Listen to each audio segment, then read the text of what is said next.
ನನ್ನೆಲ್ಲ ಕೇಳುಗ ಮಿತ್ರರಿಗೆ ಪ್ರೀತಿಯ ನಮಸ್ಕಾರಗಳು. ಮಿತ್ರರೇ, ಅದಾವೆಲ್ಲ ಗುಣಗಳು ಹನುಮನನ್ನ ಒಬ್ಬ ಉತ್ತಮನನ್ನ ಮತ್ತು ಒಬ್ಬ ಉತ್ತಮ ಉದ್ಯೋಗಿಯನ್ನಾಗಿಸಿದ್ದವು ಎಂಬುದನ್ನು ತಿಳಿಯುತ್ತಾ ಬಂದಿದ್ದೇವೆ.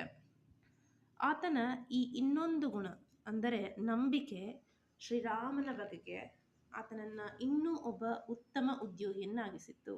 ಹೌದು, ಹನುಮ ರಾಮನಲ್ಲಿ ಅಂತಹ ನಂಬಿಕೆಯನ್ನಿರಿಸಿದ್ದ. ಆತನ ನಂಬಿಕೆ ಅದೆಷ್ಟಿತ್ತೆಂದು ಗೊತ್ತೇ?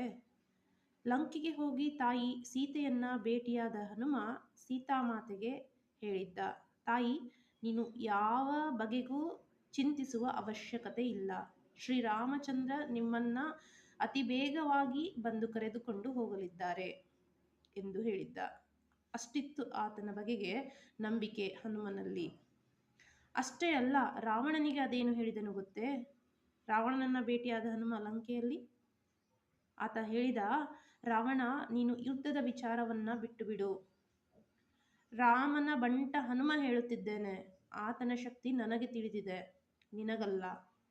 ನೀನು ಬಿಟ್ಟೆಯಾದರೆ ಬದುಕುವೆ, ಇಲ್ಲವಾದರೆ ಯುದ್ಧ ಮಾಡಿಯೇ ಮಾಡುತ್ತೇನೆ ಎಂದಾದರೆ ನಿಶ್ಚಿತವಾಗಿಯೂ ನಿನ್ನ ಸಾವು ಖಂಡಿತ ಎಂದಿದ್ದ ಹನುಮ. ಅಷ್ಟಿತ್ತು ಶ್ರೀರಾಮಚಂದ್ರನ ಬಗೆಗೆ ನಂಬಿಕೆ ಆತನಲ್ಲಿ.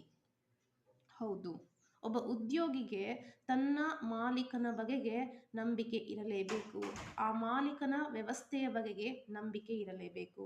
ಅಂದಾಗ ಮಾತ್ರ ಆ ಉದ್ಯೋಗಿ ಮನಃಪೂರ್ವಕವಾಗಿ ಸೇವೆಯನ್ನ ಮಾಡಲಾಗುತ್ತದೆ. ಅದರಿಂದ ಆತನ ಬೆಳವಣಿಗೆಯೂ ಆಗುತ್ತದೆ ಮತ್ತು ಆತನ ಸಂಸ್ಥೆಯೂ ಸಹ ಬೆಳೆಯುತ್ತದೆ. ಈ ಗುಣ ಉತ್ತಮ ಉದ್ಯೋಗಿಯನ್ನಾಗಿಸುತ್ತದೆ. ಮತ್ತೊಂದು ಅದಾವ ಗುಣ ಹನುಮನನ್ನ ಉತ್ತಮ ಉದ್ಯೋಗಿಯನ್ನಾಗಿಸಿತ್ತು ಎಂಬುದನ್ನು ಮುಂದಿನ ವಿಡಿಯೋದಲ್ಲಿ ನೋಡೋಣ. ಧನ್ಯವಾದಗಳು.